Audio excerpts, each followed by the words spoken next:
L'heure est grave. En 2022, Haïti était classé en 173e position sur 180 pays ayant les pires performances environnementales suite à la publication de ce rapport par diverses instances internationales, dont le Yale University.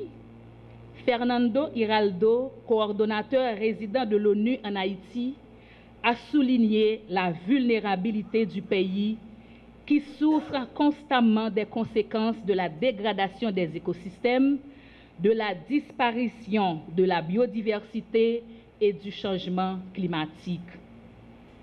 En cet instant où je vous parle, l'érosion des sols et les glissements de terrain à la déforestation, l'augmentation de la pollution et des déchets dus à l'urbanisation, ainsi qu'une série de catastrophes naturelles ont provoqué une détérioration des écosystèmes et les effets du changement climatique sont très visibles.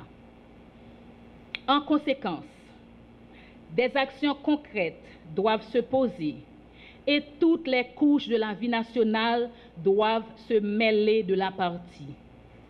Les autorités compétentes doivent agir et agir vite.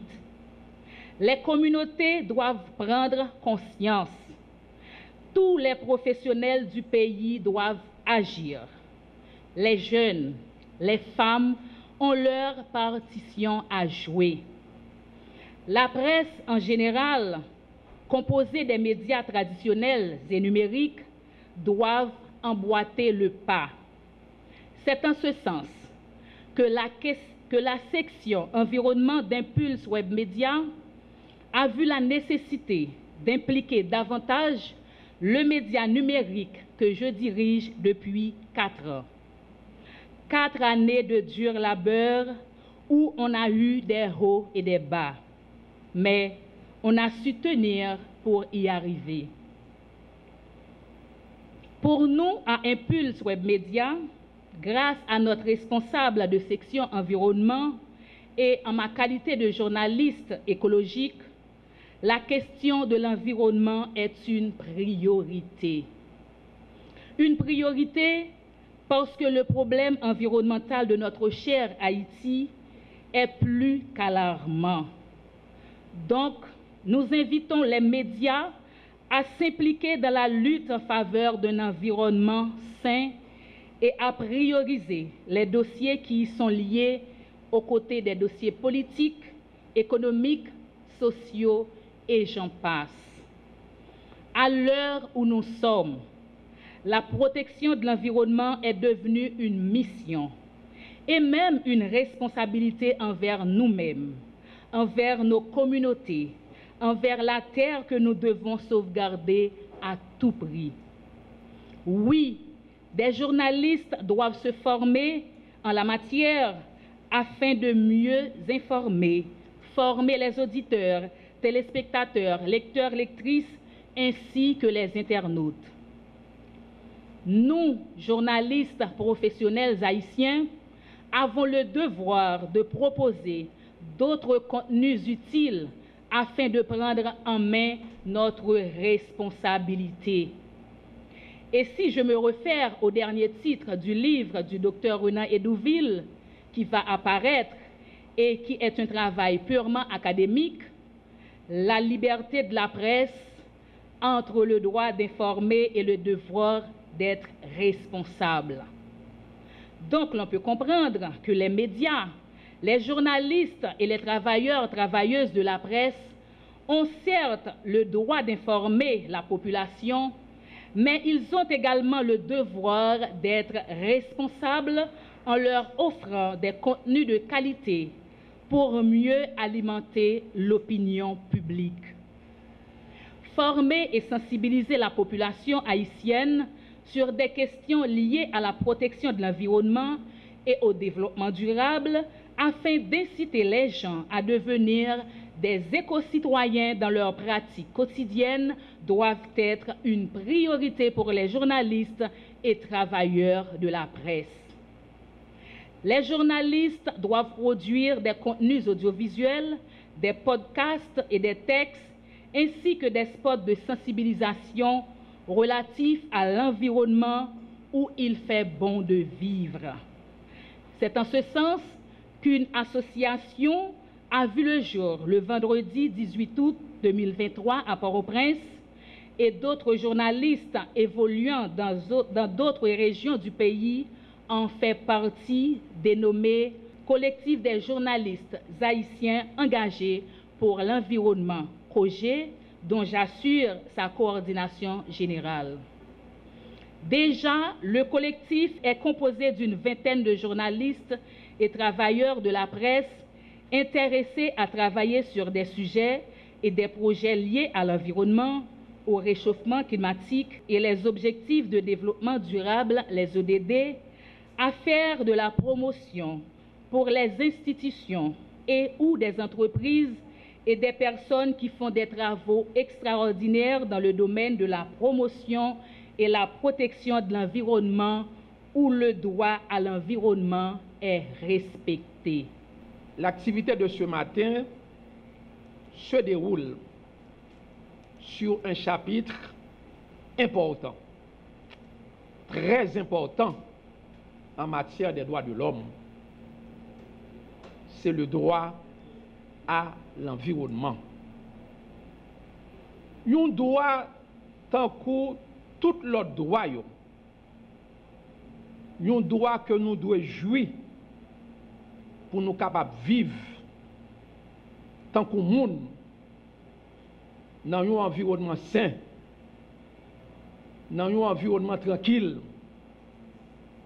dans un environnement tout que si nous voulons planter, tes ancêtres nous, tes gourmets qui étaient pour nous capables de joindre manger, pour nous capables de résoudre d'autres problèmes, nous devons faire en toute quiétude. Dans ce sens ça, Office Protection Citoyen voulait exprimer publiquement solidarité avec paysans qui sont dans le département nord-est. L'autre département tout qui est censé près eux, département nord, qui décidait exploiter rivière Massacre pour yo ka arroser terre et joindre manger pour yo manger bon manger local et permettre manger aller dans l'autre département tout. Jean ça a commencé fait avant assassinat président Jovenel Moïse. C'est donc dans cette même lignée défendre l'environnement, protéger l'espace haïtien que nous avons le plaisir, que nous avons l'honneur de signer ce matin un protocole d'accord avec Impulse Web Media et aussi collectif des journalistes haïtiens engagés pour l'environnement sur la question du droit à l'environnement en Haïti.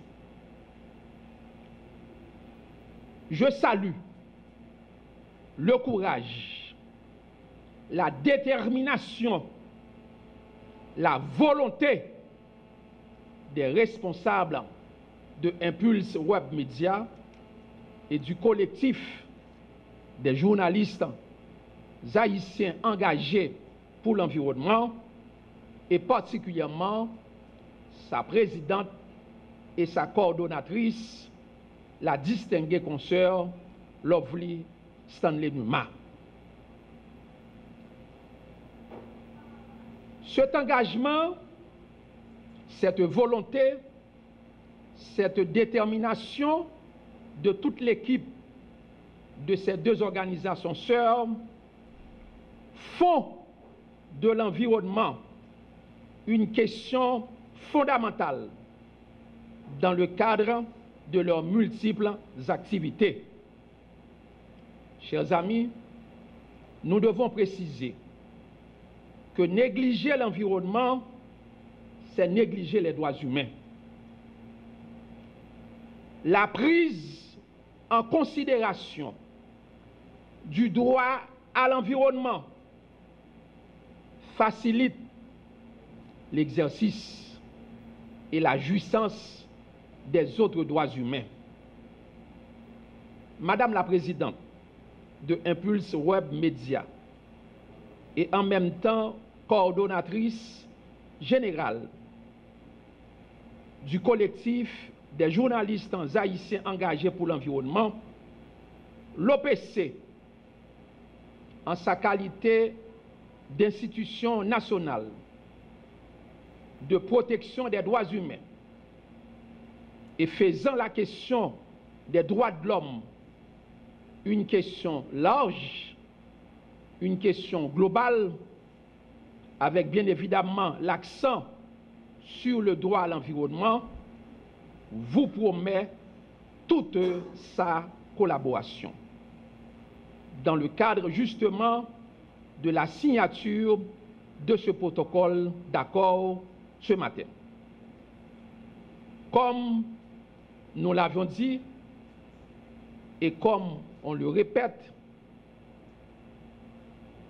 nous devons conjuguer nos efforts pour que nous puissions avoir une Haïti durable, une Haïti vivable dans une planète verte qui pourra faire avancer la cause des droits humains, notamment les droits économiques, sociaux et culturels pour la population tout entière.